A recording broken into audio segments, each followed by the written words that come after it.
সম্প্রতি ভারতের বিতর্কিত ওয়াকফ আইন স্থগিত করে দিয়েছে সুপ্রিম কোর্ট। এ বিষয়ে আমাদের কি মন্তব্য করা উচিত? দেখুন, আমাদের পার্শ্ববর্তী দেশের মুসলমানরা ভালো নেই, তারা অনেক কষ্টে আছে।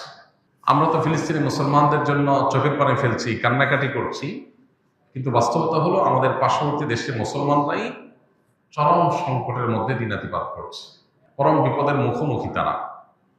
সেখানে পান থেকে চুন খসলেই মুসলমানদেরকে হত্যা করা হচ্ছে, খুন করা হচ্ছে, শহীদ করে দেওয়া হচ্ছে, তাদেরকে জয় শ্রীরাম বলতে বাধ্য করা হচ্ছে, না বললে তাদেরকে পিটিয়ে মেরে ফেলা হচ্ছে। সামান্য মিথ্যা এবং ঠুনকা অজুহাত গরুর গোশত করার ফ্রিজে আছে, এই ধারণার উপর ভিত্তি করে মানুষকে পিটিয়ে মেরে ফেলা হচ্ছে।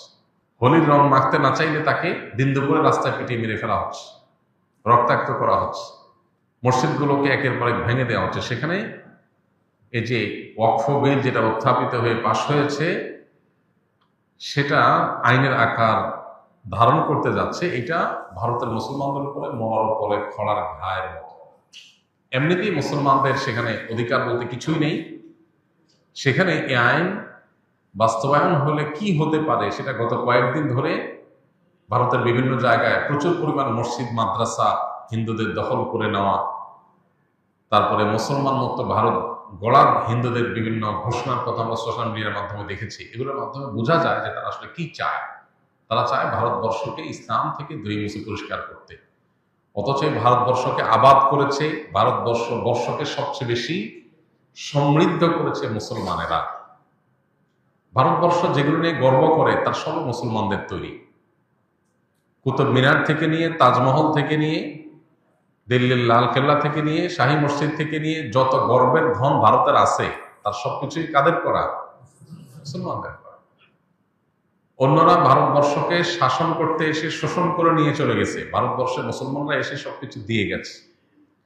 অন্যরা এসে লুট করে চলে গেছে, ভারতবর্ষের মুসলমানরা এসে শাসন করে এখানে তাদের কবর হয়েছে, এখানে তাদের জীবন যৌবন, এখানে তাদের সব ছিল, এখান থেকে কিছু নিয়ে যায় না, বরং সব দিয়ে গেছে।